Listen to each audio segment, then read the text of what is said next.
Shalom Pak Pendeta Esra, saya ingin bertanya mengenai Pentakosta. Di gereja saya, adanya Pentakosta ketiga. Pencurahan Roh Kudus terbesar pertama kali di Loteng, ada di Alkitab.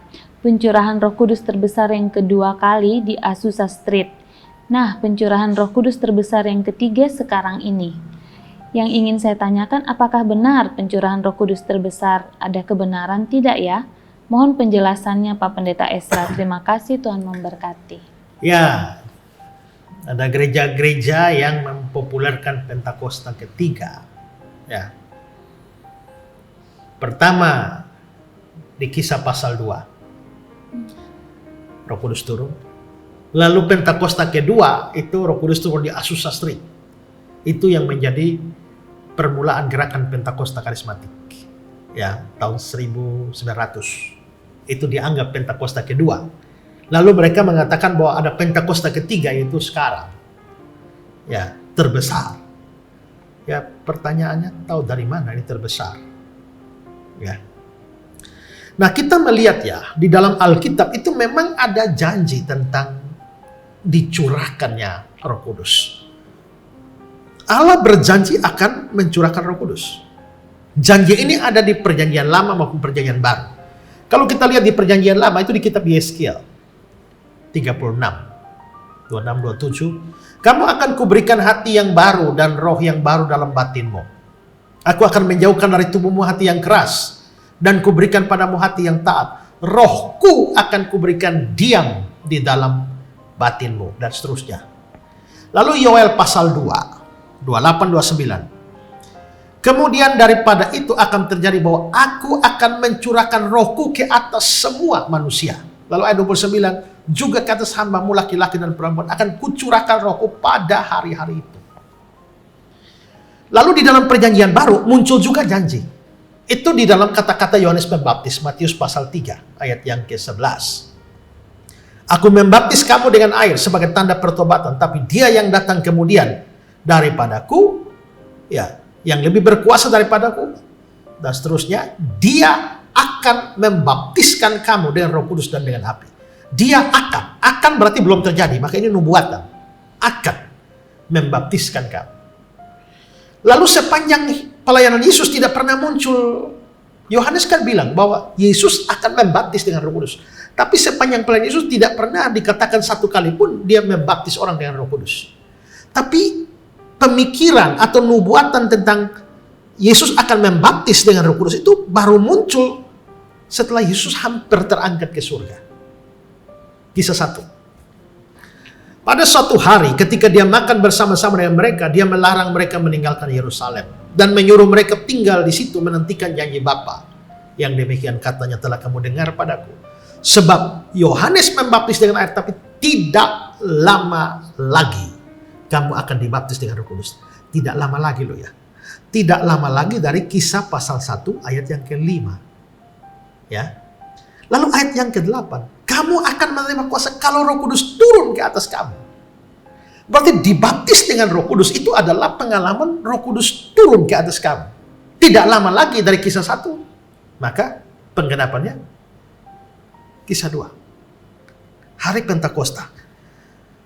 Maka disitulah pencurahan Roh Kudus terjadi. Ya, di Lukas 24 ayat 49 juga, ya. Kamu harus tinggal dalam kota itu sampai kamu diperlengkapi dengan kekuasaan dari tempat tinggi.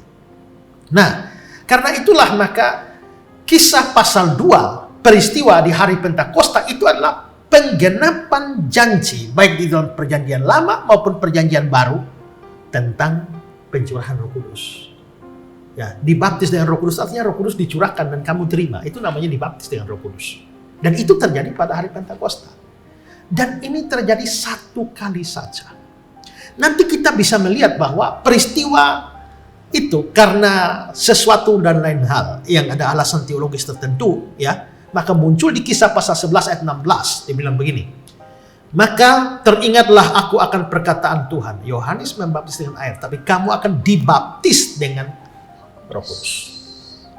Kata-kata dibaptis itu di situ ditulis dalam bahasa Yunani, ya, itu ditulis bukan bentuk present, tapi dalam bentuk aorist. Bentuk aorist itu adalah bentuk lampau, dan itu menunjukkan bahwa peristiwa itu terjadi satu kali dan tidak pernah terulang lagi. Maka pencurahan Roh Kudus satu kali saja, yaitu pada Kisah pasal 2. Lagian Roh Kudus kalau diberikan itu satu kali menyertai orang percaya selama-lamanya. Di Yohanes 14 ayat 16, ya, aku akan minta pada Bapa, dia berikan padamu seorang penolong yang lain, supaya dia menyertai kamu selama-lamanya.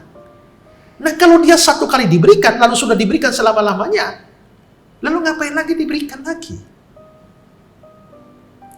Maka pencurahan Roh Kudus itu satu kali saja, di Kisah pasal 2.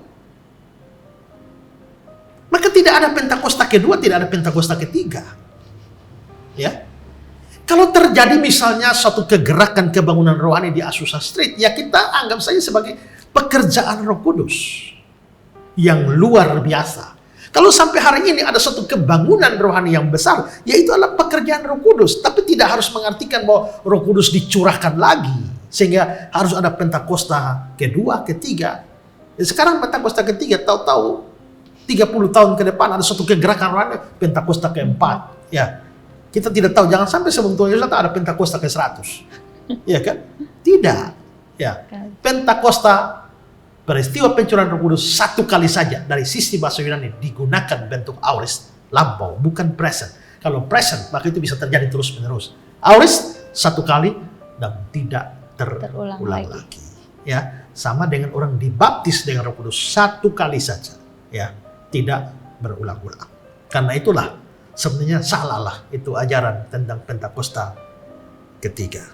Ya, juga salah kalau tiap kali hari memperingati hari Pentakosta kita berdoa dan minta Roh Kudus turun lagi, sudah turun. Ya, sama dengan kita merayakan Natal kan? Bukan Yesus lahir lagi, sudah lahir, hanya kita peringatan saja. Ya, tapi ada gereja-gereja yang hari-hari ini menjelang Pentakosta itu mereka puasa 10 hari lalu minta pencurahan. Nah, Tuhan Yesus, saya sudah curahkan dari 2000 tahun yang lalu, kok minta dicurahkan lagi, ini bagaimana, ya kan? Nah, gitu.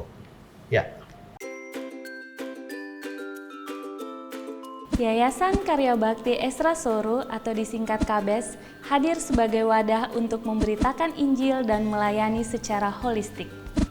Yayasan ini didirikan oleh Pendeta Esra Alfred Soru di Kota Kupang, Nusa Tenggara Timur dan bergerak di bidang sosial dan keagamaan. Yayasan ini memiliki visi menjadi lembaga yang mempunyai andil dalam membentuk kekristenan yang gigih dalam memberitakan Injil serta setia kepada ajaran yang alkitabiah dan melayani secara holistik. Dan misi dari yayasan ini yaitu melakukan pemberitaan Injil dan penyebaran ajaran yang alkitabiah secara langsung maupun melalui berbagai media, juga mempersiapkan dan mengutus misionaris-misionaris lokal ke berbagai wilayah, terutama ke pelosok-pelosok, serta mengadakan seminar-seminar atau pelatihan-pelatihan doktrinal, dan melakukan aksi-aksi sosial yang mengarah kepada pelayanan Kristiani yang bersifat holistik. Berikut serangkaian kegiatan yang telah dilaksanakan oleh Yayasan Karya Bakti Esra Soru. Bagi saudara dimanapun berada yang rindu untuk mendukung pelayanan kami, khususnya melalui dukungan dana, maka saudara dapat menyalurkannya ke nomor rekening yang tersedia. Untuk informasi selengkapnya dapat menghubungi Sekretariat Yayasan Karya Bakti Esra Soru melalui nomor berikut ini. Mari beritakan Injil dan melayani sesama dengan kasih bersama Yayasan Karya Bakti Esra Soru. Tuhan Yesus memberkati.